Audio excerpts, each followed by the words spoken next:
Face à l'épidémie d'Ebola réapparue le mois dernier en RDC, la réponse de l'Ouganda a été plutôt efficace. Seulement 19 cas recensés, 2 décès. L'épidémie semble sous contrôle. Du coup, l'Ouganda dénonce les restrictions sur les voyages aériens imposées à ses ressortissants par les États-Unis, par exemple. C'est en RDC que le nombre de cas confirmés d'Ebola est le plus préoccupant. 710 cas recensés depuis 2 jours, 149 morts des suites de la maladie. Et nous nous sommes rendus en RDC sur un site minier du pays potentiellement exposé à l'épidémie. Difficile de savoir la réelle progression du virus dans une zone où il n'y a pas de dépistage massif et où les protocoles de protection et de gestes barrières ne sont pas forcément bien appliqués. Reportage TV5 Monde dans une localité de Djougou, Amani Joseph avec Sophie Pizimanti et Florian Gotter. Dans cette mine d'or d'Iga Barrière, la vie continue comme d'habitude. Pourtant, nous ne sommes qu'à 65 km de Mongboilou, épicentre de l'épidémie d'Ebola dans la province d'Ituri. Mais à entendre les orpailleurs, cette zone est pour l'instant épargnée par le virus. Nous n'avons pas connaissance de personnes mortes du virus dans cette mine. Nous sommes juste des creuseurs. Notre travail est d'entrer dans les puits, creuser le sol, sans protection pour le visage, sans même se laver les mains.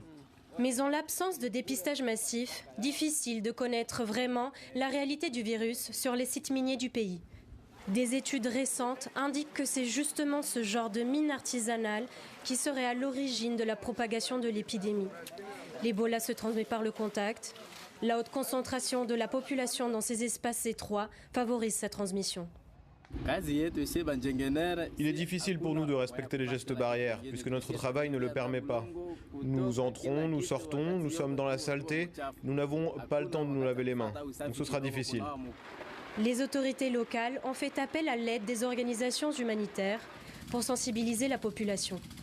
Cependant, la présence de groupes armés limite fortement les déplacements dans la région. Nous faisons face à beaucoup de difficultés pendant cette période d'Ebola. La population d'Iga Barrière n'est pas encore sensibilisée. Ils ne connaissent pas Ebola. Nous avons demandé aux autorités de nous aider et de dépêcher une équipe pour sensibiliser la population, car nous n'en avons pas les moyens. Il y a des forces du gouvernement sur place. Ils peuvent assurer la sécurité de cette zone. Les habitants peuvent se déplacer librement. Selon l'agence de santé Africa CDC, cette épidémie d'Ebola est encore loin d'être maîtrisée.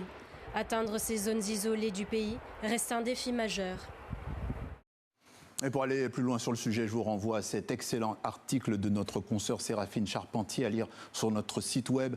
Un article qui remonte la piste du patient zéro depuis la déclaration de l'épidémie d'Ebola par les autorités il y a un mois, le 15 mai.